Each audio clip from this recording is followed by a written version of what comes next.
think you're going? I'm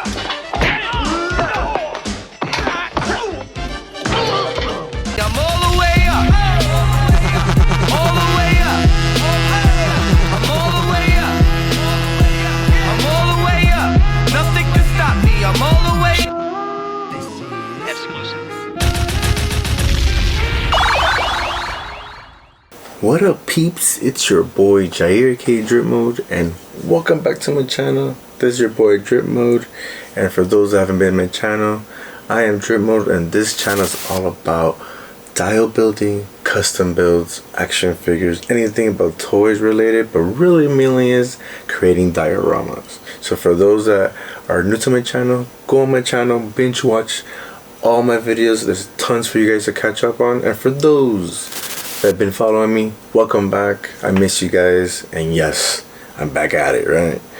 Now, I've been itching to have a build, and there's this piece that I've been actually holding on for like 3 years, and it's because I just don't know what to do with it, and finally, I think I'm figuring it out. So let me show you the item. This is a fire escape shelf. I got this 3 years ago. It was getting pretty popular. I've seen a lot of people just use this and put it on their walls, put some flowers, put some action figures, but that's about it. I really want to build a building and attach this guy to it to make it like an urban landscape for those type of themes like Spider-Man or Ninja Turtles. So this is the item. Now, the issue with this thing is heavy. So to use foam, it kind of makes me feel insecure that the foam won't be able to hold this. And actually, if anything, the foam would be held by this item, as I would have to drill this piece against the wall. Now, I'm going about this completely different than I normally do with dioramas, because I usually use the pink foam that you see, that you get in, hardware stores. I did not know that Home Depot sells balsa wood this big. This is bigger than my desk. This will be my tallest diorama. So I've been contemplating, I've been thinking about this, and this is the route that I'm gonna take. Like everything, gotta go for it, figure it out, and it will happen. So I'm excited for this build. Now let me show you guys what I've been sketching out. Now as you can see here, I sketched out a 4-story building inspired by like buildings like New York or in Chicago. Urban landscape, a urban building with a typical fire escape. In general, it's going to be a building for that kind of theme. I'm going to be freestyling this guy because honestly, the only thing I know is it's going to be a huge piece that I'm going to be hanging in my house. I hope my wife don't kill me. It's huge. It's a huge piece. So it's going to be pretty cool. It's going to be pretty cool, and I've been dying to get into this. So, guys, let's get to it.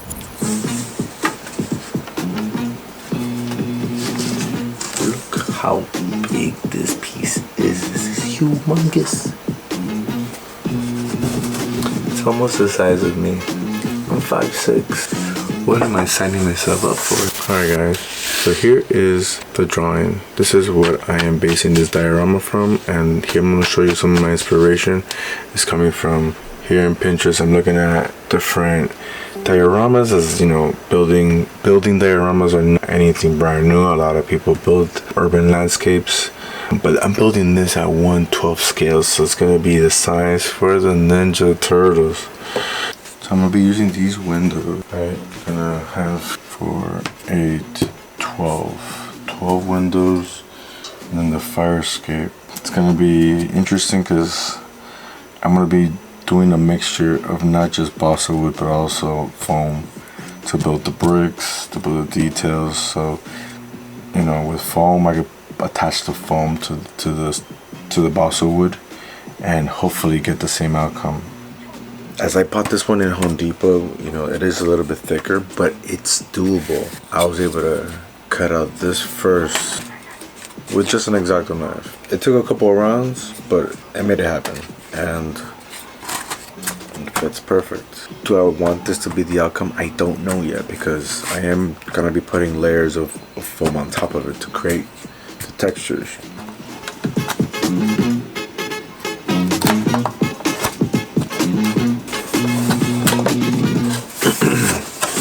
Boom.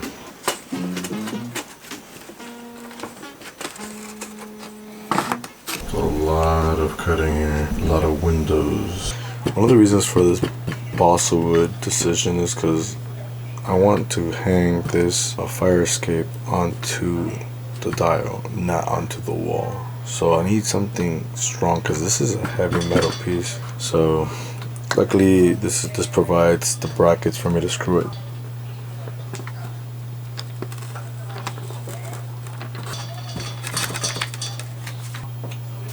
Alright, so off camera I chopped off the tip of the diorama because it was too tall, and I'm using it as a kind of like a base. So I'm adding these screws, and now I'm actually sawing off the rest of the screw.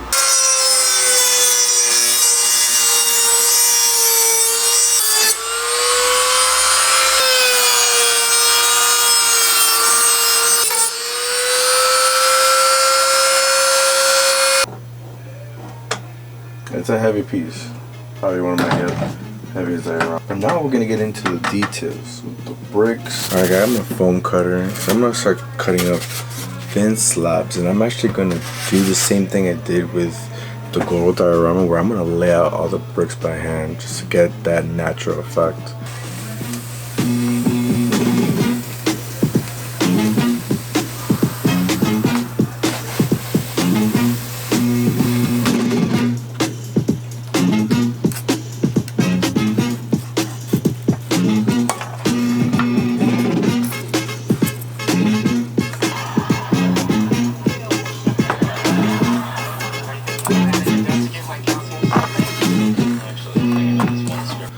I'm using tacky glue. This helps me arrange things, and then eventually after all of this is done, we're gonna go over it with Mod Podge so it will seal it.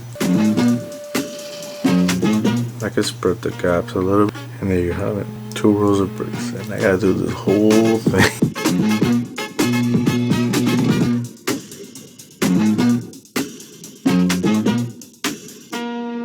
I'm getting into the details. You can see here that I've been laying out the bricks. Very tedious, but the results are looking amazing. Here I'm creating like the base of the top of the building.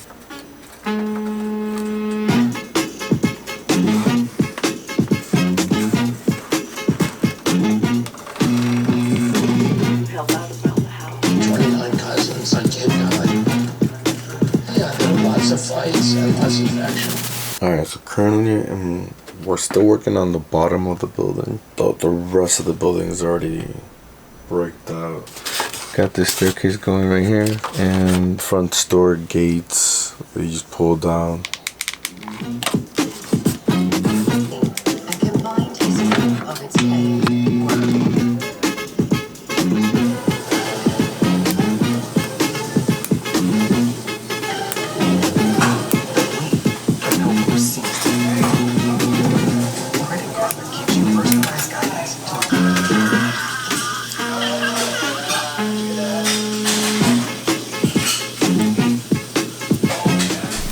Still in the defining portion, did a lot of the brickwork, window work, looking pretty good. But now I want to start adding more details. And the pipe straw is one that I've been using a lot lately for certain things, and it's been working out really well. So I want to use it for this building.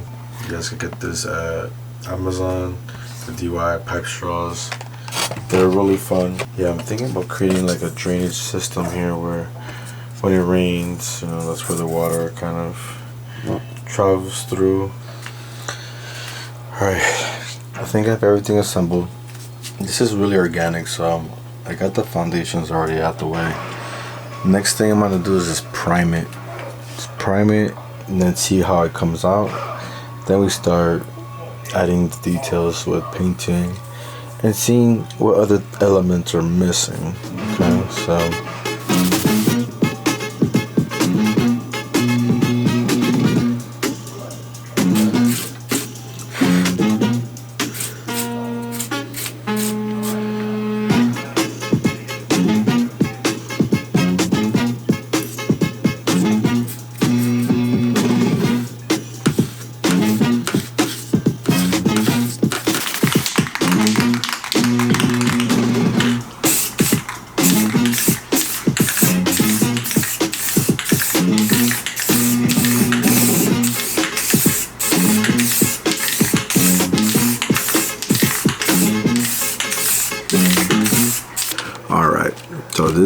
come out really cool. See a lot of different variations of the red and the brown. It exposes the holes that need to be filled in. We're very basic process of applying colors. So we're talking about weathering, we're talking about washing, we're talking about using other elements like plaster to fill in these cracks.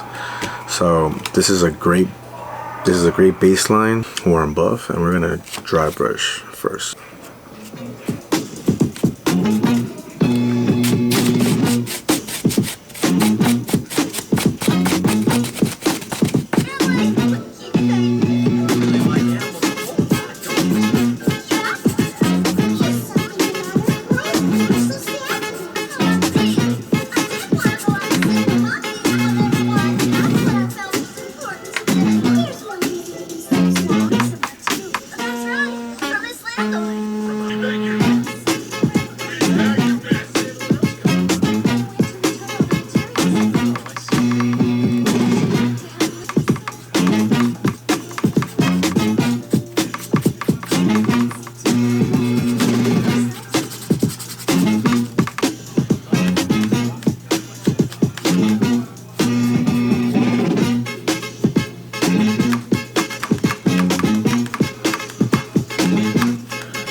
I'm gonna focus on the bricks. Spackle. This is what I'm gonna be using right now to fill in the cracks in between the bricks. Spackle is easier to use in the sense that it will fill in and harden over time, and in case you feel like messing with it, you still have a big window. I'm gonna rub it in with my fingers and then I'll wipe it with a towel after. So this is pretty easy because I don't have to do anything besides just wipe it off after I'm done.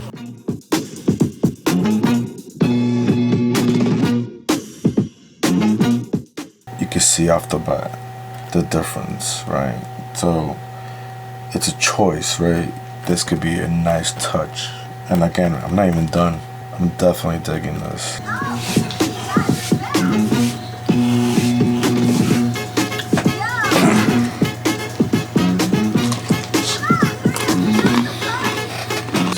Details with the bricks before I even start laying out washes and stuff. So I'm going into the bricks, giving them some individual colors from the baseline. So I got a dark kind of coffee brown, and I have a mixture of the coffee brown with some red and almond to kind of give it a lighter color. And once it's dry and I apply the wash, it's gonna put everybody in the same environment, even though they're all individual when it comes to the colors. Here I have my two colors already predefined, and I could go ahead and just start randomly coloring some bricks. The random the better, and then you just keep applying this method. Definitely don't overdo it, but don't try to control it, give it a pattern like every 2 bricks or anything like that, because then it does stand out. Now I'm wanna kind of give it an even playing by blending it with washes, and I'll be playing with a couple of washes, something in the warm kind of tint, and then we'll go into a black wash. Okay, so got me some water, got me some warm buff. Alright, and I'm gonna mix this, and this is gonna be our wash. Okay? And this is gonna dull down the white a little bit. It's supposed to be old, right? So tone down the white from the spackle. We have to tone it down even more. So as you can see now, it's dulling down the white. It is giving a bit of a tint of white, but this will dry off and then you'll see the colors again. And then we'll go back into it with darker washes for certain areas to punch those things out, the details between each brick. Alright, so as I have the piece washed, I'm waiting for that to dry. Meanwhile, I'm gonna start dry brushing other pieces like the stairs and the sidewalk, so I could at least have the bases complete. So we're gonna be doing some dry brushing. Get some paint, get a napkin, take off a little bit of the paint off the tips, and just start lightly brushing the surfaces so that the details come out. It's not really much to it, just keep going at it. Even if there's nothing on there, you still get some paint, and look up. It's already looking like concrete. Okay. And don't worry when you have too much, just keep on brushing. You eventually just spread it out. It's the opportunity. You got a window to play with it more and more. There you have it, a concrete stairway.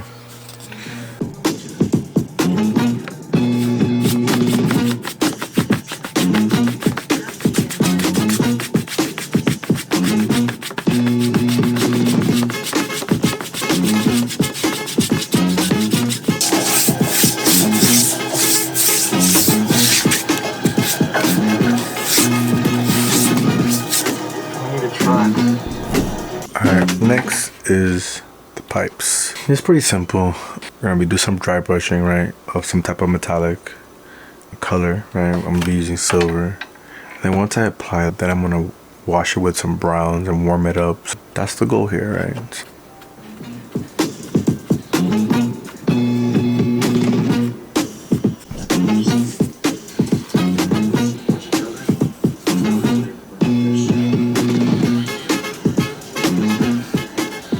Windex bottle, and I'm gonna mix. It's not too much. Here we go. See that? That's all natural. That's what I'm looking for. I diluted it, so it's not gonna be so pronounced. But then I'm gonna go into it with a darker wash and play with it more. So now that I did already one coat of just black wash, now I'm going back into it, and now I'm going real specific into the details. So this one's a little bit more concentrated, and just dabbing in between the cracks, letting it spill, letting it spread. If you feel like that's too much, just get a towel, just dab it. Look at that, very interesting. So you can always go back into it, and then when it dries up, it even calms down a bit. So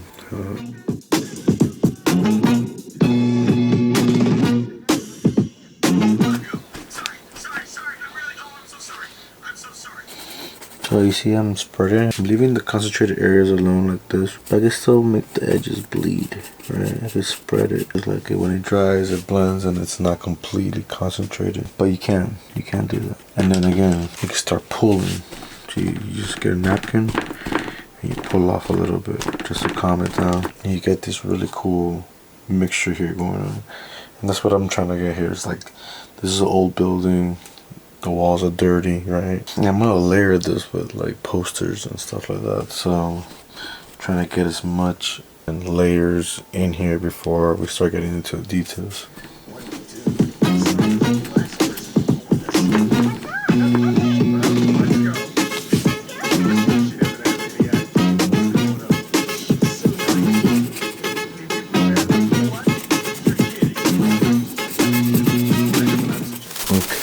Next up, let's finish these windows. Just gonna wash them and then paint them carefully, and then we're gonna wash them and we're gonna wear them.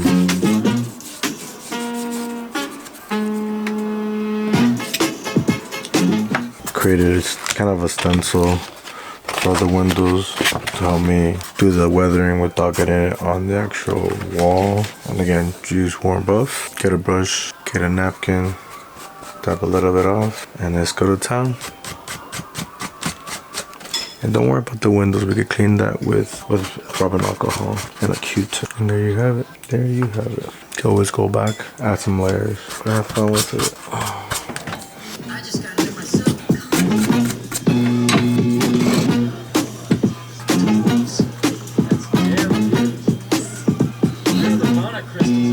Alright, so next up is the actual fire escape. This is made of metal and it has like a black paint to it. I don't know if the metal's black or it's black paint, but I'm gonna start scrubbing it and some weathering with some silver and some bronze, and of course I'm gonna do some washing on it. Make it look like metal, make it look rusty. Okay. You see all that nice weathering going on there. It's natural.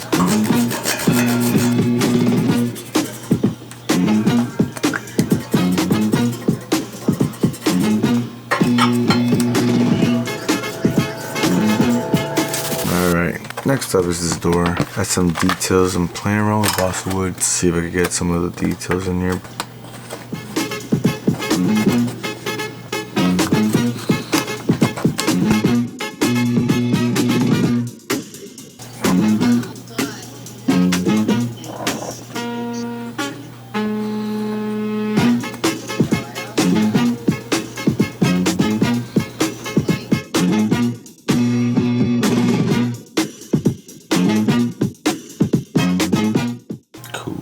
Cool. This is for knitting.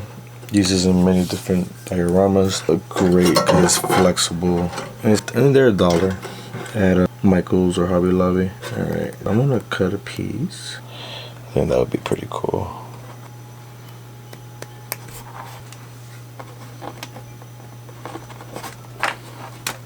We have a door with the window. Alright, now the next portion is, you know, the layers, right?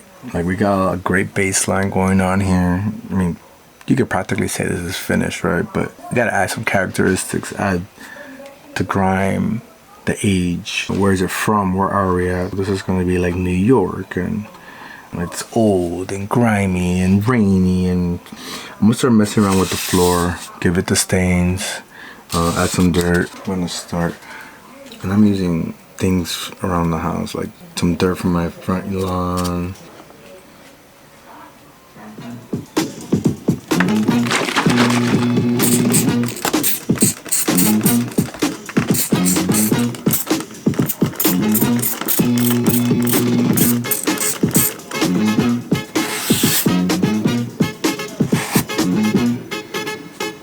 Alright, next up I'm gonna start building the rail on the staircase.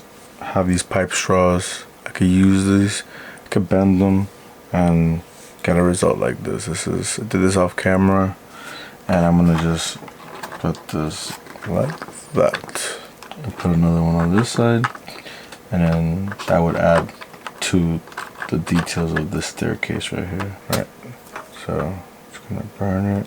Maybe put a little bit more on this side. Okay. To start bending it. Okay, that's the point. Try to get the same bend. You can use that right here. Looks great. Okay. Julia.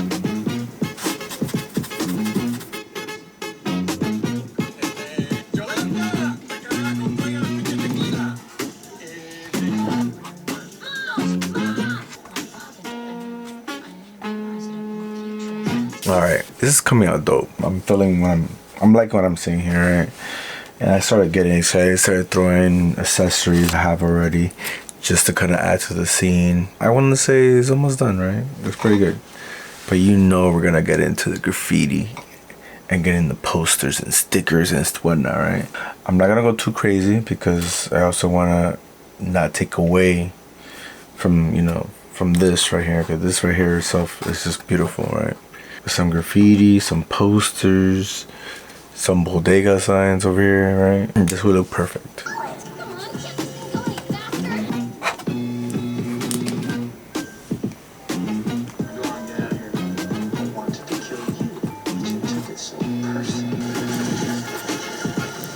Here's some rubber rope. Things have cables and stuff, you know, from electricity or whatnot. So I'm gonna add this right here. Let me put this guy right here and maybe like this. Boom.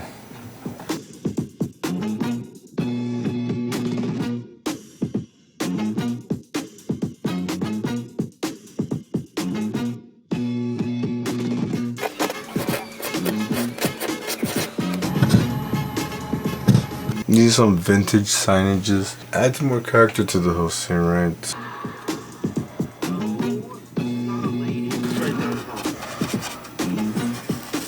Alright, let's get into this. Let's paint it.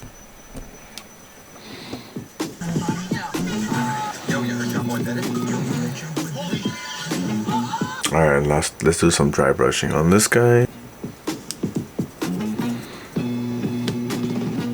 Anyway, guys, no worries. Cool. You make my bowels wait. Sign off on it. I just sign off on it. And that's a big misconception. Drip too because it rains. Right. Next, we're going to be adding rust to the AC unit like this. And I just used a sponge, added some brown to it, and then just start pressing, okay? It's a good effect because it starts giving you those interesting textures right there that you can't really do with a brush. It's looking pretty good. And I'm focusing on this guy right now, so I'm thinking about adding some areas, like if there was graffiti and it got painted over, so you get kind of these strokes, these square strokes that look really perfect. Like you could tell it was painted over. Yeah, that's looking good, real good.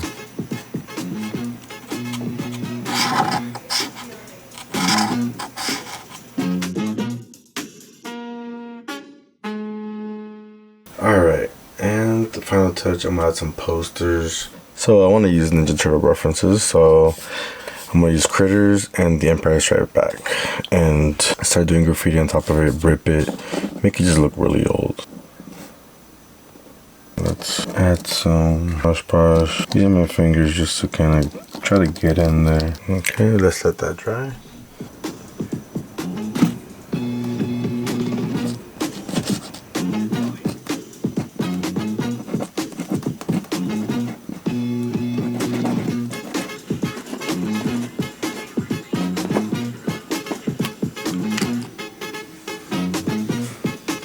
Next thing I'm working on is the signage. I always promote using Legos for parts because you could do a lot of amazing things with Legos. To make the sign that I'm going to build right here for the bodega on the corner, I super glued it already. I'm going to prime it and then we're going to start painting it. Printed out some fonts that I liked. I want to add some color. I feel like a lot of these signages for bodegas and groceries in the corner of New York, they look almost handmade. I wanted to capture that authenticness of it.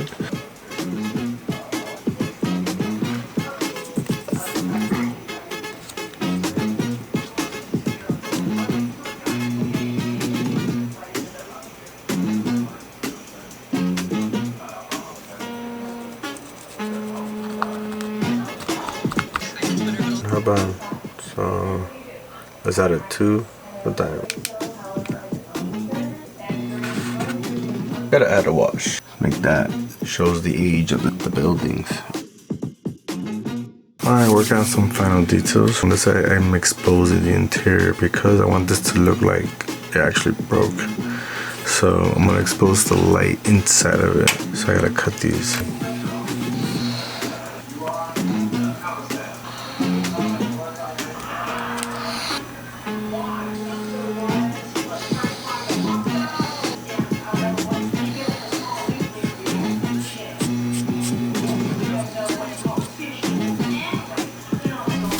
Make some real leaves, and here's some real leaves I got outside, and I got this hole puncher, but it punches out leaves. Very, very handy to get realistic leaves on your diorama.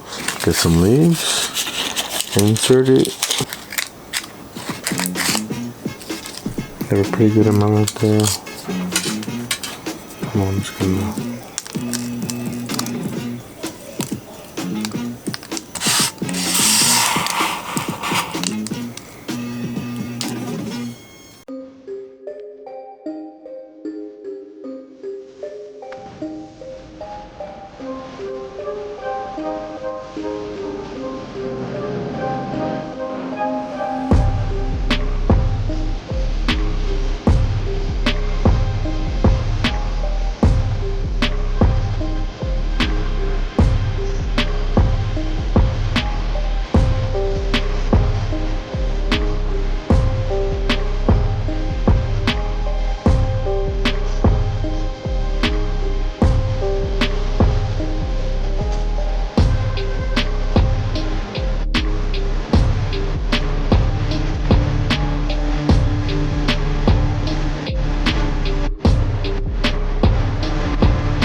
Ta-da-da! Here you go, guys. Here is my cityscape Fire Escape Diorama.